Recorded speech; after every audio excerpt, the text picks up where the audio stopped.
के सीएम और आम आदमी पार्टी के राष्ट्रीय संयोजक अरविंद केजरीवाल की गिरफ्तारी पर बीजेपी के एक से बढ़कर एक कद्दावर नेताओं की प्रतिक्रिया सामने आ रही है। वहीं राष्ट्रीय प्रवक्ता संबित पात्रा ने कहा, अरविंद केजरीवाल के आवास के बाहर हाई वोल्टेज ड्रामा चल रहा है, भ्रष्टाचार का जश्न चल रहा है। अगर उनकी आबकारी नीति इतनी अच्छी थी तो उसे रद्द क्यों किया गया? आपने शराब खरीद की पूरी प्रक्रिया में गुटबाजी क्यों और कैसे शुरू हो गई?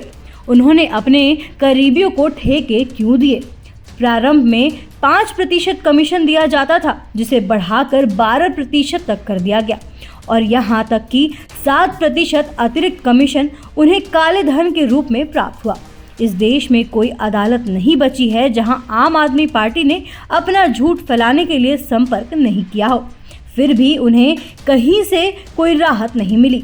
अतिशी का कहना है कि अरविंद केजरीवाल एक व्यक्ति नहीं, एक विचार है। मुझे कहना चाहिए कि वो एक बुरा विचार है। आइए सुनते हैं मीडिया से बातचीत में संबित पात्रा ने और क्या कुछ कहा। देखिए, जहां तक अरविंद केजरीवाल जी के घर के बाहर का दृश्य है, आज पूरा भारतवर्ष उनके घर के बाहर जो हाई वोल्टेज ड्रामा हो रहा है उसे देख रहा है।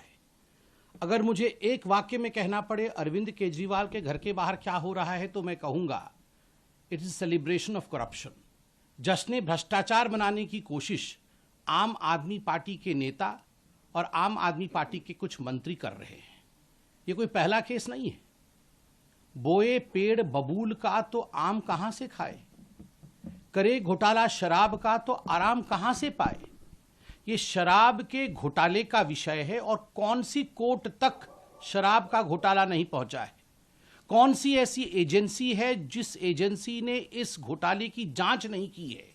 और कौन सा ऐसा दिल्ली वासी है, कौन सा ऐसा हिंदुस्तानी है जो इस विषय के तथ्य से, इस विषय के फैक्ट्स से अनभिज्ञ है? हर व्यक्ति जानता है कि प्रश्न कोई आज से पूछा नहीं जा रहा है। विगत 3 वर्षों से अरविंद केजरीवाल जी से आम आदमी पार्टी से सवाल पूछे जा रहे हैं।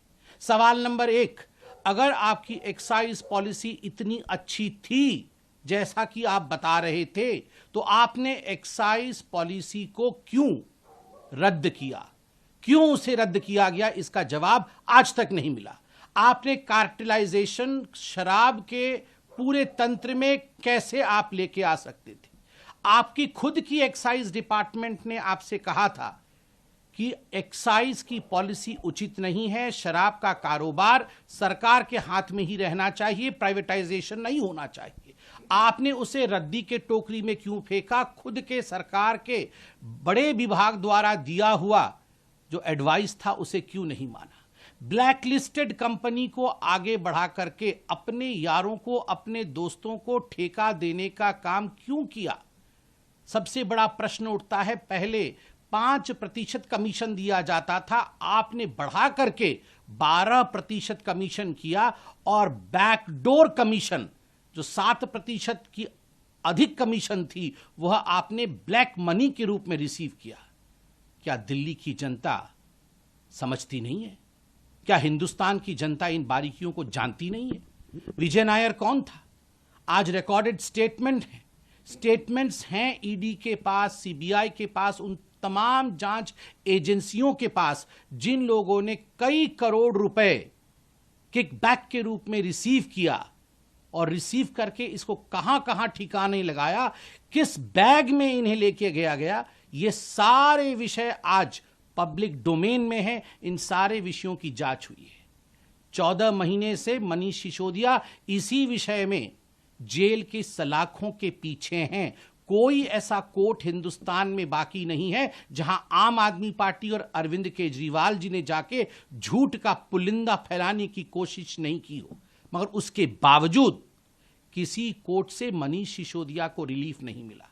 संजय सिंह बड़े बड़े भाषण दे रहे थे, जेल के अंदर हैं, आज भी उन्हें रिलीफ नहीं मिला है। तथ्यों के आधार पर काम करती है कोर्ट, तथ्यों के आधार पर काम करते हैं ये जो जांच एजेंसी है। ये गेट के बाहर, घर के सामने बड़े बड़े वचन से, ड्रामा से कुछ नहीं होता है। अतसी जी कह रही हैं अरविंद केजरीवाल एक व्यक्ति नहीं है, वो एक आइडिया है। Then I should say he is a bad idea। ऐसी ही देश दुनिया की तमाम अपडेट्स के लिए देखते रहें समय डिजिटल। वीडियो को लाइक करें, दोस्तों के साथ शेयर करें और चैनल को सब्सक्राइब करना बिल्कुल ना भूलें।